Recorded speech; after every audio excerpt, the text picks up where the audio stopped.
बिस्मिल्लाहिर्रहमानिर्रहीम। Dear student, कैसे हैं? उम्मीद है कि आप सब खैरियत से होंगे। अल्लाह ताला आप सबको हिफ्ज़ व ईमान में रखे। जी स्टूडेंट, आज का हमारा जो नेक्स्ट लेक्चर है वो इंट्रोडक्शन टू इंग्लिश लैंग्वेज है, यानी इंग्लिश लैंग्वेज क्या होती है उसका इंट्रोडक्शन है। ये लेक्चर स्पेशली सीएसएस के स्टूडेंट, पीएमएस के स्टूडेंट, पीपीएससी के स्टूडेंट, एफपीएससी के स्टूडेंट्स, इस तरह जितने भी कम्पिटेटिव एग्ज़ाम्स हैं या यूनिवर्सिटी एडमिशन के एग्ज़ाम्स हैं उसके लिए हेल्पफुल होगा। तो आप अपने पास पेन और कॉपी रखें, लेक्चर को नोट करें, और जिनको ये स्लाइड्स नोट्स चाहिए वो स्लाइड नोट्स भी प्रोवाइड हो जाएंगे। आप हमारे इस व्हाट्सएप नंबर पे कांटेक्ट करें। आपको इंग्लिश लैंग्वेज के एकेडमिक एग्ज़ाम्स के रिलेटेड, सीएसएस के रिलेटेड, मेडिकल के रिलेटेड, जो भी जिस टॉपिक पे भी आपको कोई स्लाइड्स चाहिए तो इस नंबर पे व्हाट्सएप करें, आपको प्रोवाइड हो जाएगी। ठीक है जी। तो हमारी एकेडमी ऑनलाइन एकेडमी है। इसमें हम कम्पिटिटिव एग्ज़ाम्स की तैयारी करवाते हैं, एकेडमिक एग्ज़ाम जिसमें FSC, A level, O level, BA, BSc, इसी तरह हम सीएसएस के एग्ज़ाम्स की प्रिपरेशन, पीपीएससी, एफपीएससी के वन पेपर की प्रिपरेशंस, पीएमएस की प्रिपरेशंस, एमडी कैट, लैट की प्रिपरेशंस। तो आपको अपने स्टडी के रिलेटेड कोई भी प्रॉब्लम्स हैं, उनके बारे में इंफॉर्मेशन लेना चाहते हैं, अपने प्रॉब्लम्स को हल करना चाहते हैं, तो आप हमारे इस नंबर पे कांटेक्ट करें, +923101321183। तो हमारा एडमिन आपको फुली गाइड करेगा, आपकी रहनुमाई करेगा। ठीक है, तो चलते हैं आज के हम अपने लेक्चर पे। तो हमने बोला था कि हमने इंग्लिश ग्रामर के रिलेटेड बात करनी है। तो इंग्लिश ग्रामर क्या होती है?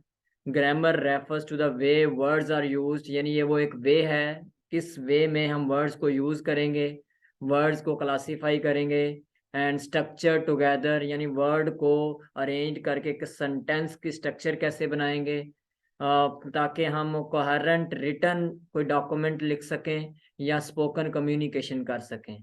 तो ये रिटन लिखने के लिए या स्पोकन कम्युनिकेशन करने के लिए आपके लिए इंग्लिश ग्रामर अहम है। तो this guide takes a traditional approach to teaching English grammar.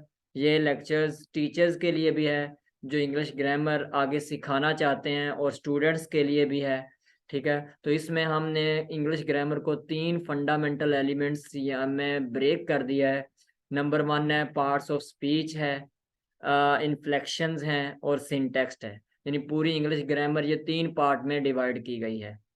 तो सबसे पहले each of this is a discrete individual part, यानी ये 3 पार्ट हैं, हर पार्ट एक अलग सेपरेट है, लेकिन जब एक सेंटेंस के अंदर ये यूज होते हैं तो इंट्रिंसिकली जो है ये लिंक टुगेदर, इन मीनिंग्स ये आपस में लिंक्ड कर जाते हैं।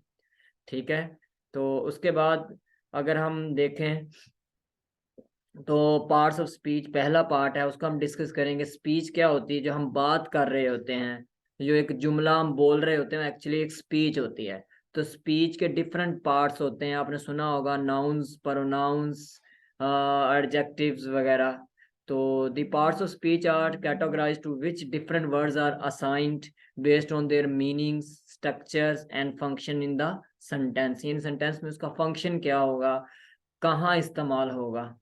तो we look in great detail in the 8 main parts of speech. Parts of speech total 8 हैं, ये बात आप लोगों ने याद रखनी है। ठीक है जी। नाउन है, प्रोनाउन है, verbs, adjectives, adverbs, prepositions, interjections and conjunctions हैं। ठीक है, as well other categories of words भी होते हैं। ठीक है, जिसमें पार्टिसिपल्स हैं, ये थोड़ा स्पेलिंग मिस्टेक है, डिटरमाइनर्स हैं, जेरंड्स वगैरह हैं, तो इनको भी हम देखेंगे। आज का जो लेक्चर है ये बेसिक ग्रामर्स का इंट्रोडक्शन बताया जा रहा है कि बेसिक ग्रामर्स में होता क्या है। फिर हम हर पार्ट के ऊपर आपको हमारी वीडियो अवेलेबल होगी, आप आसानी से आप अपनी इंग्लिश को इम्प्रूव कर सकते हैं। आप हमारे लेक्चर्स को कंप्लीट सुनने के बाद, यानी जितने इंग्लिश ग्रामर के हमारे लेक्चर्स हैं, आप एक अच्छे राइटर बन सकते हैं, कंटेंट राइटर बन सकते हैं। आप स्पोकन इंग्लिश सीखना आपके लिए इजी हो जाएगा। By understanding the parts of speech, we can better understand how and why we structure words together to form a sentence. हम ये देखेंगे पार्ट्स ऑफ स्पीच को अंडरस्टैंड करने के लिए कि वर्ड्स की स्ट्रक्चर्स, उनको वर्ड्स को जोड़ना कैसे है, सेंटेंस कैसे बनाना है। उसके बाद दूसरा पार्ट था इन्फ्लेक्शंस। इन्फ्लेक्शंस का मतलब होता है कि आप वर्ड्स को चेंज करना, यानी जो आपके पास वर्ड्स होते हैं वर्ड्स को चेंज करना। जैसा कि आपके पास एप्पल है, ये सिंगुलर है, तो आप इसको प्लूरल कैसे बनाएंगे, एप्पल्स कर देंगे। मैंगो तो मैंगोज कर देंगे।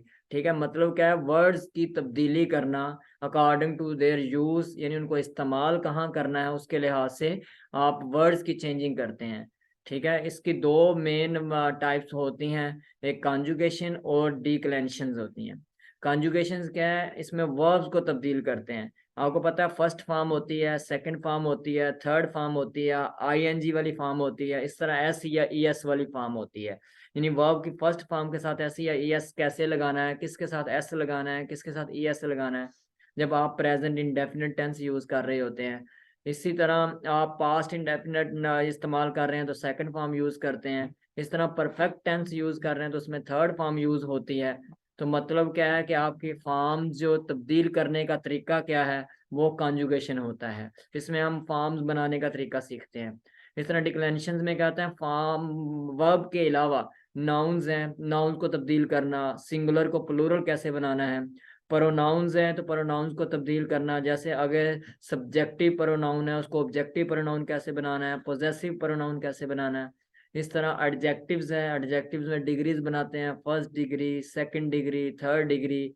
जैसा कि गुड, बेटर, बेस्ट, गुड की सेकंड डिग्री, बेटर, फिर बेस्ट, तो ये डिग्रीज बनाते हैं। इस तरह एडवर्ब्स हैं, यानी ये जो वर्ब के अलावा बाकी जितने भी पार्ट्स ऑफ स्पीच हैं उनके अंदर तब्दीली जब आप करते हैं, तो तब्दीली करने का जो तरीका सीखा जाता है वो तरीका डिक्लेंशंस के अंदर सीखा जाता है। तो इन्फ्लेक्शंस में वर्ड चेंज करने का तरीका हम सीखते हैं।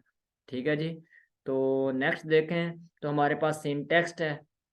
सिंटेक्स क्या है, थर्ड एंड फाइनल पार्ट है। इसमें हम सेंटेंस के पैटर्न्स को देखते हैं, सेंटेंस कैसे बनते हैं, सेंटेंस की वैरायटीज क्या है, सेंटेंस के पार्ट क्या हैं, इसको हम डिटेल से डिस्कस करते हैं।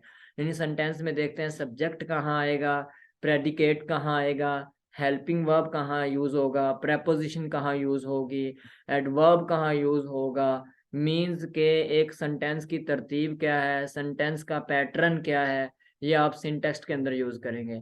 The third and final part of the guide will focus on syntax, the rules and patterns that govern how we structure sentence. The grammatical structures that constitute syntax can be thought of as a hierarchy with sentence at the top as largest cohesive unit, यानी एक बड़ा से बड़ा unit भी बन जाता है sentence के। आपको पता है कि कुछ सिंपल सेंटेंस होते हैं, कुछ कॉम्प्लेक्स सेंटेंस होते हैं, कुछ कंपाउंड सेंटेंस होते हैं, तो ये सेंटेंस की वैरायटीज डिफरेंट बनती हैं। We shall begin the third part by looking at the basic structure unit present in the sentence। जो एक सेंटेंस का बेसिक यूनिट होता है वो याद रखिएगा, वो जो बेसिक यूनिट होता है वो सब्जेक्ट एंड प्रेडिकेट होते हैं। सब्जेक्ट एंड प्रेडिकेट, सब्जेक्ट और प्रेडिकेट ये बेसिक यूनिट होता है। जिस तरह एक बिल्डिंग जो है, एक बिल्डिंग बनाते हुए एक ईंट एक बेसिक यूनिट है, तो इस तरह एक सेंटेंस बनाते हुए इसका जो बेसिक यूनिट है वो क्या है जी, सब्जेक्ट या प्रेडिकेट है एक सेंटेंस बनाने के लिए। इसके अलावा इसमें हम देखेंगे स्ट्रक्चर्स, क्लासेस बनानी है, डिस्कसिंग मॉडिफायर्स कहाँ यूज करने हैं, फ्रेजेस, क्लासेस, इनका इस्तेमाल हम देखेंगे। तो क्लासेस और फ्रेजेस को कैसे जोड़ना है, इनको लिंक कैसे करना है, यानी सेंटेंस का पैटर्न, सेंटेंस बनाना, सेंटेंस की तरतीब, एवरीथिंग हम सिंटैक्स के अंदर सीखते हैं। We will end by looking at the different structures and categories of sentence themselves। ये यानी 3 पार्ट मैंने ग्रामर के बताए। पहला पार्ट जो मैंने बताया वो क्या था जी, वो पार्ट्स ऑफ स्पीच था। पार्ट्स ऑफ स्पीच के बाद जो दूसरा पार्ट बताया वो इन्फ्लेक्शंस था, यानी वर्ब को चेंज करना। उसके बाद तीसरा पार्ट जो है वो हमारा सिंटेक्स है। यानी आप सेंटेंस कैसे बनाते हैं, सेंटेंस के अंदर पार्ट्स ऑफ स्पीच की तरतीब क्या होती है, सेंटेंस का बेसिक यूनिट क्या होता है, सेंटेंस की वैरायटीज कितनी तरह की होती है, सेंटेंस यानी फ्रेजेस क्लासेस को जोड़ते कैसे हैं। ये तो हमने 3 पार्ट कर लिए। इन तीनों पार्टों को इकट्ठा इस्तेमाल करेंगे तो वो पूरी आप इंग्लिश ग्रामर का कॉन्सेप्ट सीख जाएंगे। ठीक है, तो best way to approach this guide is to think of it as a cross reference of itself. When you see a term और concept in one section, you are unfamiliar with check the other section to find a more thorough explanation. Neither parts of speech, यानी अकेली parts of speech भी कुछ भी नहीं है, अकेला inflection भी कुछ नहीं है, अकेली syntax भी कुछ नहीं है, syntax। तो इसका मतलब अगर तीनों को आप इकट्ठे पढ़ेंगे, एक दूसरे के साथ मिला के पढ़ेंगे, तो आप आसानी से एक इंग्लिश ग्रामर सीख सकेंगे। अगर आपने पार्ट्स ऑफ स्पीच इंडिविजुअली सीख लिया तो आपको इंग्लिश नहीं आएगी जब तक को इसको इन्फ्लेक्शंस के साथ नहीं सीखेंगे, सिंटैक्स के साथ नहीं सीखेंगे। तो आपने जब भी इंग्लिश ग्रामर सीखनी है, आपने इन 3 पार्ट को बड़ी डिटेल से सीखना है। ठीक है, when we learn to use all 3 parts together, we gain a much fuller understanding how to make our speech effective बनानी है, राइटिंग अपनी इफेक्टिव बनानी है, प्रॉपर अपने राइटिंग बनानी है, नेचुरल और इफेक्टिव बनाने के लिए आपको तीनों को इकट्ठा पढ़ना जरूरी है। अब बहुत सारे बच्चों से पूछा था आपको पार्ट स्पीच इंग्लिश आती है जी, वो कहते आती है। अक्सर पार्ट्स ऑफ स्पीच ही पढ़ाई जाती है मेनली, तो पार्ट्स ऑफ स्पीच से इंग्लिश आती नहीं है। पार्ट्स ऑफ स्पीच के साथ इन्फ्लेक्शंस आना जरूरी है, इन्फ्लेक्शंस भी आता है, पार्ट्स ऑफ स्पीच भी आता है, सिंटेक्स नहीं है, सेंटेंस की अरेंजमेंट नहीं आती, या हेल्पिंग वर्ब को यूज करना नहीं आ रहा। ठीक है, तो यानी पार्ट्स ऑफ स्पीच के डिफरेंट पार्ट्स को कहाँ कहाँ इस्तेमाल करना है, कैसे इस्तेमाल करना, तो वो नहीं आ रहा, तो अकेला पार्ट्स ऑफ स्पीच पढ़ने का कोई फायदा नहीं है। तो इंशाल्लाह हम ये तीनों पार्ट को मुकम्मल आपको लर्न करवाएंगे। आप हमारी सारी वीडियो सुनिएगा A to Z, तो कंप्लीट हमारा जो इंग्लिश का मतलब कोर्स है वो मुकम्मल आपको इंग्लिश का एक्सपर्ट बनाएगा। तो इंशाल्लाह आप कोई भी कॉम्पिटिटिव एग्जाम्स में हैं, CSS एग्जाम्स में हैं, तो आप इंशाल्लाह इंग्लिश में आपके मार्क्स कम नहीं आएंगे। इंग्लिश ही मेन आपका खौफ होता है, मेन डर होता है, फियर होता है, वो आपका ख़त्म हो जाएगा। ठीक है, उसके बाद है फर्स्ट हम देखते हैं पार्ट्स ऑफ स्पीच में क्या होता है। तो आपको पता है पार्ट्स ऑफ स्पीच ये स्पीच के हिस्से होते हैं जो आप बात कर रहे होते हैं। तो parts of speech are the primary categories of words according to their functions in sentence. English has 8 main parts of speech होते हैं। ठीक है, पार्ट्स ऑफ स्पीच को पढ़ने से पहले हम बेसिक पीछे इंग्लिश के जाते हैं, अल्फ़ाबेट्स के ऊपर थोड़ी सी बात करते हैं। तो सबसे पहले लेटर क्या होते हैं। आपको पता है कोई भी जब जबान होती है तो उसकी साउंड्स होती हैं, इस तरह इंग्लिश भी एक लैंग्वेज है तो इसकी भी साउंड्स होती हैं। वो जो हम बोलते हैं when we speak sound produce होती है, this sound is represented by a letter. इस साउंड को कौन रिप्रेजेंट करता है, एक लेटर रिप्रेजेंट करता है। जैसे हम ए बोलते हैं ना, A nothing, just it is a sound. B बोलते हैं, सी बोलते हैं, डी, तो ये साउंड्स होती हैं। ठीक है, तो ये तमाम किसी भी लैंग्वेज के जो लेटर्स होते हैं उसको हम अल्फ़ाबेट बोलते हैं। यानी उर्दू सीखना चाहते हैं तो आप उर्दू के लेटर्स, हरूफ तहज्जी, अल्फ़ाबेट सीखेंगे। अरबिक सीखना चाहते हैं या कोई भी दुनिया की लैंग्वेज सीखना चाहते हैं तो उसके लिए आपके अल्फ़ाबेट्स वगैरह आना ज़रूरी है। इस तरह इंग्लिश के भी अल्फ़ाबेट्स होते हैं। तो इंग्लिश के टोटल 26 लेटर्स होते हैं, यानी 26 लेटर्स ये अल्फ़ाबेट्स हैं और ये यानी साउंड्स हैं। तो इसकी 2 आगे फॉर्म है, कैपिटल लेटर्स और स्मॉल लेटर्स। अभी मैंने बताया कि ये जो लेटर्स होते हैं एक्चुअली ये साउंड्स होती हैं। यानी अगर मैं कैपिटल लेटर में ए बोलूँ तब भी ए एक साउंड है, और स्मॉल लेटर में ए बोलूँ तब भी एक साउंड है। तो मेरा आपसे सवाल है कि अगर आवाज़ ही है लेटर तो इसको कैपिटल और स्मॉल करने की हमें ज़रूरत क्यों पड़ी। तो आप इसका आंसर हमें कमेंट्स बॉक्स में करेंगे। तो आप हमारे इस व्हाट्सएप पे के ऊपर भी बता सकते हैं। अगर किसी को नहीं पता चलेगा तो हम इस व्हाट्सएप नंबर पे आपको बताएंगे। तो ये आपने बताना है कि हम लेटर्स को कैपिटल लेटर्स में और स्मॉल लेटर में क्यों करते हैं। इसी तरह लेटर्स की क्लासिफिकेशन वॉवल्स भी है और कॉन्सोनेंट्स भी हैं। तो यहाँ भी मेरा ये वही सवाल है कि वॉवल्स और कॉन्सोनेंट हम क्लासिफिकेशन क्यों करते हैं। इसकी हमें क्यों ज़रूरत पड़ती है? तो इन 2 सवालों के जवाब मुझे आप कमेंट्स बॉक्स में करेंगे या हमारे इस व्हाट्सएप नंबर पे करेंगे। तो अगर आपको नहीं पता चलता तो आप इस व्हाट्सएप पे मैसेज करें तो आपको हम इंशाल्लाह बताएंगे। ठीक है जी। तो नेक्स्ट क्या है जी, वर्ड्स के रिलेटेड जो कुछ रूल्स होते हैं या उसमें रूल्स क्या हैं कि कोई भी आप सेंटेंस लिखना चाहते हैं तो सेंटेंस का, हर सेंटेंस का जो पहला वर्ड है उसका पहला लेटर हमेशा कैपिटल लिखा जाता है। कोई भी, चाहे आप ऐसे लिख रहे हैं, चाहे आप एक सेंटेंस लिख रहे हैं, चाहे आप पैराग्राफ लिख रहे हैं, कोई भी सेंटेंस जब आप स्टार्ट करते हैं तो उसका जो पहला लेटर है वो कैपिटल लिखा जाता है। इस तरह से first word of every line of poetry, poetry का हर लाइन जो होती है उसको कैपिटल लिखा जाता है। इस तरह all proper nouns, Bilal, Lahore, Pakistan. इस तरह name of the days of the week and of the month of the years, Sunday, Monday, Tuesday, यानी ये जो दिनों के नाम हैं या महीनों के नाम हैं इसको हमेशा ही कैपिटल लिखा जाएगा। अगर कहीं आपको ये नज़र आए कि संडे का एस छोटा लिखा नज़र आए, मंडे का एम छोटा लिखा नज़र आए, या जनवरी, फरवरी, मार्च, अप्रैल ये छोटे नज़र आए तो समझ जाएं कि ये गलत लिखे हुए हैं। ये रूल्स आपने याद रखने हैं, ये इंग्लिश ग्रामर्स के अंदर ये रूल्स एज एग्जाम्स के अंदर पूछे जाते हैं। इस तरह वर्ड आई और ओ कहीं भी आएगा तो ये हमेशा कैपिटल लिखा जाता है। एब्रीविएशंस, जब आप किसी भी बड़े मतलब वर्ड्स को शॉर्टकट में लेते हैं, जैसे बैचलर ऑफ आर्ट्स है, एमए मास्टर ऑफ आर्ट्स है, फैकल्टी ऑफ आर्ट्स है, ये जो है इसको हमने कैपिटल में लिखा है। एब्रीविएशन का मतलब शॉर्टकट लिखते हैं। तो ये आपके सामने कुछ रूल्स थे लेटर के रिलेटेड, वो मैंने आपको बताए हैं। उसके बाद एक एक्सरसाइज दी हुई है, कहता है करेक्ट द एरर्स, आपने करेक्ट करना बतानी है। कहता है अहमद इज माई ब्रदर। अब ये देखें अहमद का ए क्या है जी, सॉरी, अहमद का ए बड़ा आना चाहिए था जी। अहमद का ए क्यों बड़ा आना चाहिए था जी? आप में से कोई बताएगा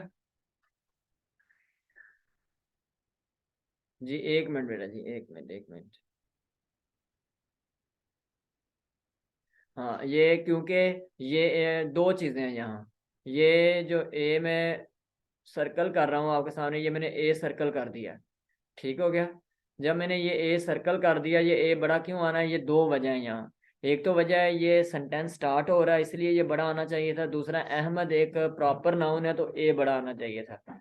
इसी तरह ही, यहाँ सेंटेंस स्टार्ट हो रहा है, ही का एच बड़ा आना चाहिए था। इसी तरह इस ही का एच बड़ा आना चाहिए था। ठीक है। इस तरह मुल्तान का एम बड़ा आना चाहिए था, ये प्रॉपर सिटी का नाम है। इस तरह फ्राइडे ये दिन का नाम है, एफ बड़ा आना चाहिए था। इस तरह आई आई बड़ा आना चाहिए था।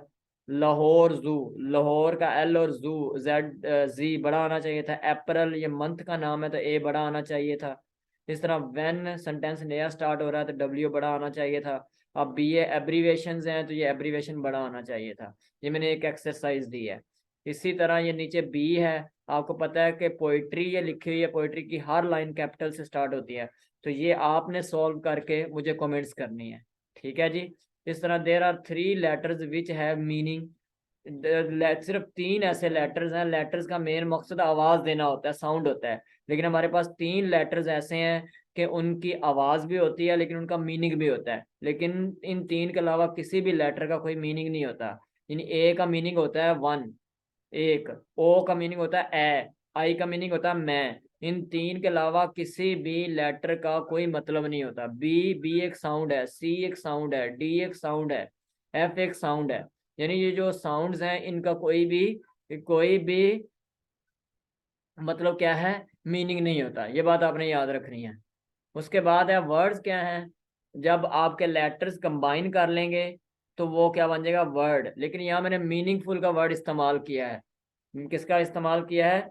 मीनिंगफुल का वर्ड इस्तेमाल किया। Meaningful combination of letter is called word. यानी आपने ऐसे वर्ड की तरतीब देनी जिसका कोई मतलब बने, ठीक हो गया। तो हर वर्ड का एक मीनिंग होता है, एक से ज्यादा मीनिंग भी होते हैं, ये बात याद रखना। तो जो सिलेबल क्या है, any part of word that can be sounded at once, उसे सिलेबल बोलते हैं। जैसा कि एब्सेंट, एब एक सिलेबल है, सेंट दो हो गए। इस तरह यूनिवर्सिटी, यूनिवर्सिटी, यानी ये हम आगे वर्ड्स को भी ब्रेक डाउन करते हैं साउंड्स की बुनियाद पे, एट ए टाइम साउंड निकलती हैं। तो ये सिलेबल सन, सन क्या होता है, 1 सिलेबल होता है। इस तरह एब्सेंट क्या है, 2 सिलेबल है। इसी तरह यूनिवर्सिटी क्या है, 3 सिलेबल। ये बात आपने याद रखनी है। इस तरह वर्ड की वैरायटी आपने सीखनी है, 8 होती हैं। Noun, pronoun, adjective, verb, adverb, preposition, conjunction और इंटरजेक्शन। और वर्ड की यूनिवर्स के अंदर अनलिमिटेड है। आज तक किसी को नहीं पता कि दुनिया के अंदर टोटल वर्ड कितने हैं। ठीक है, अगर आपको पता है तो आप मुझे कमेंट्स करें ताकि मैं सबको बताऊं कि इस बच्चे ने या इस बंदी ने या इस बंदे ने मुझे बताया है कि पूरी दुनिया के अंदर इतने वर्ड्स हैं। हम नाम नहीं काउंट कर सकते, तो नाम के अलावा कितने वर्ड्स हैं दुनिया के वो हमें नहीं पता। इसी तरह नाउन्स के बारे में मैंने बताया, जो किसी का नेम, पीपल, प्लेस, थिंग्स का होता है। ठीक हो गया। ये जो नेम होता है वो फंक्शन एज ए सब्जेक्ट भी करता है, सब्जेक्ट ऑफ ए क्लास या sentence, object of a verb. यानी ये बताया गया नाउन्स एज ए क्या इस्तेमाल होता है। यहाँ सिर्फ बेसिक मैं बताना चाह रहा हूँ कि पार्ट्स ऑफ स्पीच का ये हिस्सा है, वरना नाउन्स के ऊपर आपको फुल्ली 5 लेक्चर सिर्फ नाउन के ऊपर मिलेंगे आप लोगों को, जिसके अंदर फुल डिटेल होगी नाउन्स को ग्रामेटिकली इस्तेमाल कहाँ करना है, नाउन्स होता क्या है, नाउन्स की टाइप्स क्या हैं। सिंपल यहाँ सिर्फ इस लेक्चर में आपको बेसिक बताया जा रहा है ग्रामर के अंदर क्या क्या होता है। ये टाइप्स ऑफ नाउन्स हैं, proper noun, collective noun, abstract noun, collective और मटेरियल नाउन। उसके बाद प्रोनाउंस हैं, जो वर्ड नाउन की जगह इस्तेमाल किए जाते हैं। ठीक हो गया। Pronouns are word that represent nouns, people, place और थिंग्स के लिए यूज कर किए जाते हैं। जैसा मैं कहता हूँ, Ali is a good boy, Ali says prayer regularly, Ali obeys his parents. यानी मैं एक अली के बारे में पैराग्राफ लिख रहा हूँ तो अली का नाम मैं बार बार इस्तेमाल कर रहा हूँ। तो ये इस तरह किसी का नाम बार बार इस्तेमाल करना बहुत बुरा होता है, अच्छा नहीं होता। तो इसीलिए एक अच्छा रंग देने के लिए अपनी राइटिंग को आप क्या है जी, प्रोनाउन इस्तेमाल यानी वर्ब की जगह इस्तेमाल कर देते हैं। अब वर्ब की जगह अली की जगह मैं ही का वर्ड इस्तेमाल करूंगा। इस तरह कोई लड़की है तो शी का वर्ड इस्तेमाल करूंगा। इसी तरह ज्यादा हाँ हम लोग हैं तो वी इस्तेमाल करूंगा। मैं अकेला हूं तो आई का इस्तेमाल करूंगा। तो ये प्रोनाउंस होते हैं। प्रोनाउंस की भी आगे टाइप्स होती हैं, इनके ऊपर भी आपको मजीद लेक्चर्स मिलेंगे। इनकी यूजेस के बारे में बताया जाएगा कि ये कहाँ कहाँ यूज होते हैं। ठीक है। Subjective pronoun, objective pronoun, relative pronoun, possessive pronoun, reflexive pronoun, interrogative pronoun, इन तमाम टाइप्स को मजीद हम आगे डिस्कस करेंगे, ग्रामर के अंदर इनका यूज देखेंगे। ठीक है। तो उसके बाद आपका वर्ब आ जाता है। वर्ब मेन आपके सेंटेंस का हिस्सा होता है। अगर आपके सेंटेंस में वर्ब नहीं है तो वो सेंटेंस नहीं बन सकता। ठीक हो गया। तो वर्ब्स का फंक्शंस देखना है, तो वर्ब्स प्रेडिकेट के साथ होता है, ये बात आपने याद रखनी है। तो word that describe actions, states of being, peoples, animals, places और थिंग्स, जो एक्शंस कर रहे होते हैं। As a root of words called the predicate, यानी प्रेडिकेट क्या कहना चाहता है, सेंटेंस के अंदर जो असल काम है उसके बारे में बताया जाता है। वर्ब्स असल वो चीज़ होती है। Verbs include action words like run, walk, right और सिंग। इस तरह डिस्कस स्टेट्स भी बताता है, बी, सीम, फील और साउंड्स। इस तरह याद रखें कुछ हेल्पिंग वर्ब्स भी हमारे पास होते हैं, is, am, are, was, were, has, have, had, will, shall, would, should, may, might. इस तरह हम इनको इस्तेमाल आगे हम देखेंगे कि इनको कहाँ कहाँ इस्तेमाल करना है। इस तरह एडजेक्टिव्स होते हैं, इसमें सिफ्त कहते हैं, सिफ्त बयान करना, या ये नाउन को मॉडिफाई करते हैं। एक नाम है, नाम को मजीद मॉडिफाई करके दिखाते हैं। Be part of either the subject और द प्रेडिकेट, जैसे red, blue, fast, slow, big, tall, wide. ये सारी चीज़ें कॉमन एडजेक्टिव्स के अंदर आती हैं। ठीक हो गया जी। उसके बाद आपका आ जाता है एडवर्ब्स, जो वर्ब को मॉडिफाई करता है, या एडजेक्टिव को मॉडिफाई करेगा, या एडवर्ब को मॉडिफाई करेगा। ये 3 चीज़ों को मॉडिफाई करता है। याद रखिएगा, ये लेक्चर मैं बार बार रिपीट कर रहा हूँ, ये बेसिक लेक्चर है, पूरा इंग्लिश ग्रामर के अंदर होता क्या है। फिर हम हर पार्ट को फुल डिटेल से उनके ऊपर मजीद 4-4, 5-5 लेक्चर्स आएंगे तो आपको मिल जाएंगे इंशाल्लाह। एडवर्ब के ऊपर भी आपको मजीद इसके ऊपर इसकी टाइप्स, इसके यूजेस, इसके सेंटेंस के अंदर अरेंजमेंट कहाँ होती है, वो सारा हम इंशाल्लाह एक्सप्लेन करेंगे। फिर एडवर्ब्स बनाने का तरीका सीखेंगे कि एडवर्ब्स को बनाया कैसे जाता है। मीन्स जितने भी पार्ट्स ऑफ स्पीच हैं या जितने भी ग्रामर के हिस्से हैं सब के ऊपर डिटेल से आपको चीज़ें मिल जाएंगी। उसके बाद प्रेपोजिशंस हैं, आपने सुना होगा ऑन, एट, इन, अक्रॉस, ये सारी चीज़ें प्रेपोजिशन में आती हैं। ये object of preposition and another part of the sentence है। Two these form prepositional phrases भी बनती हैं। जैसे some example of preposition phrase on the table. Phrase किसे कहते हैं एक्चुअली? फ्रेज कहते हैं दो या दो से ज्यादा आप वर्ड को कंबाइन कर देते हैं, लेकिन वो फुली सेंटेंस नहीं होता। अब ये देखें ऑन द टेबल, ये 3 वर्ड को आपने इकट्ठा किया है। अब ऑन द टेबल ये फुली सेंटेंस नहीं है, इसका फुल मतलब नहीं हमें पता। In the shade and across the field, तो अक्रॉस द, ये भी 3 आपके वर्ड हैं। तो प्रेपोजिशन जब 2 या 2 से ज्यादा वर्ड के साथ जुड़ जाए तो वो जो फ्रेज होगा वो प्रेपोजिशनल फ्रेज होगा। फ्रेज की समझ आ गई? 2 या 2 से ज्यादा वर्ड को इकट्ठा कर रहे हैं, लेकिन वो पूरा सेंटेंस नहीं होगा क्योंकि उसके अंदर वर्ब नहीं होगा, उसकी अरेंजमेंट नहीं होगी उसी तरह।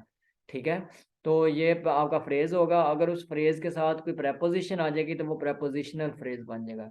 ठीक है, preposition are in blood bold, ये जो मैंने बोल्ड करके लिखे हैं ऑन, इन और अक्रॉस, ये क्या है? प्रेपोजिशन है।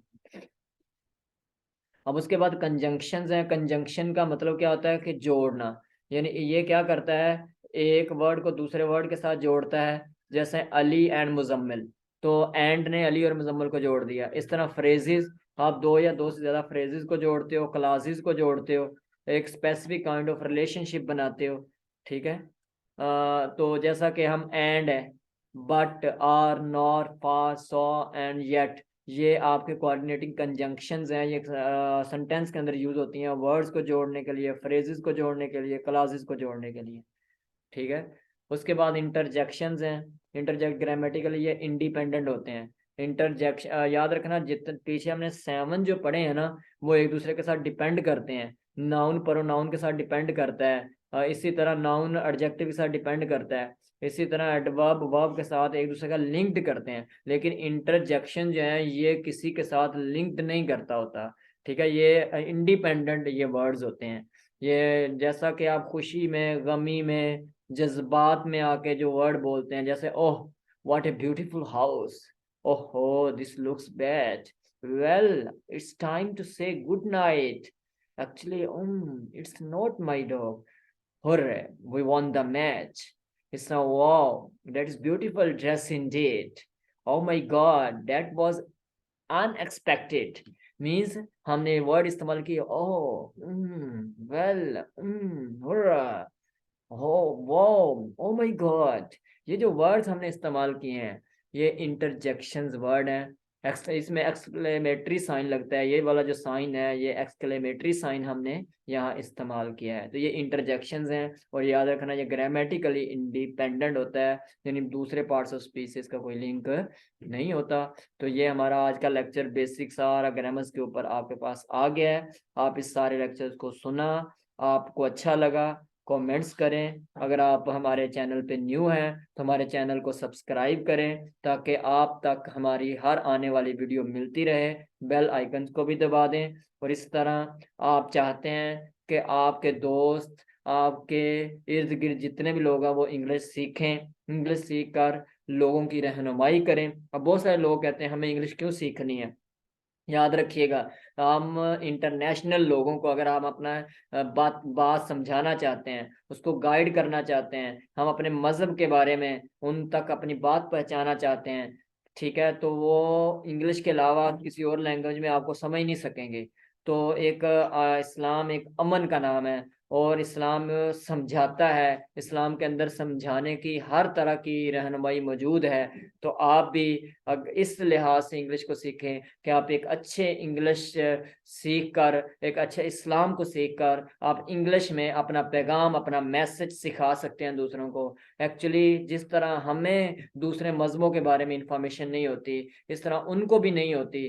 तो आप लोग अपना मैसेज, अपना पैगाम पहुंचाने के लिए आप उनकी ज़बान के अंदर उनको मैसेज देंगे तो वो आसानी से सीख जाएंगे। तो अगर वीडियो अच्छी लगती हैं तो आप इसको आगे फॉरवर्ड भी किया करें, शेयर भी किया करें। तो आप लोगों का सपोर्ट का शुक्रिया, थैंक यू। अगर आपको हमारी स्लाइड्स चाहिए तो हमारी स्लाइड्स भी आपको मिल जाएंगी। इस तरह जो हमने जिस बुक का रेफरेंस है हमारे पास, फायरलेक्स ग्रामर बुक है, कंप्लीट इंग्लिश ग्रामर रूल्स भी, तो हम जो स्लाइड्स हमारी बनी है वो इस बुक से बनी है। ठीक हो गया जी। और किसी को प्रॉब्लम है तो ये हमारा नीचे व्हाट्सअप नंबर दिया हुआ है 0310132138 इस नंबर पे भी रब्ता कर सकते हैं। ठीक हो गया जी। तो हम फिर बताता हूँ, हमारी ये ऑनलाइन एकेडमी है जो कम्पिटिटिव या एकेडमिक एग्जाम की तैयारी करवाती है। ठीक हो गया जी। तो थैंक यू, आपका शुक्रिया, आप लोग अपना कीमती टाइम देते हैं। तो अल्लाह ताला हमें अच्छा सीखने की और जो सीखा है उसको दूसरों को सिखाने की हिम्मत दे, ताकत दे, और हम सब का अल्लाह हामियों नासिर हो। अल्लाह हाफिज। कैसी बनी?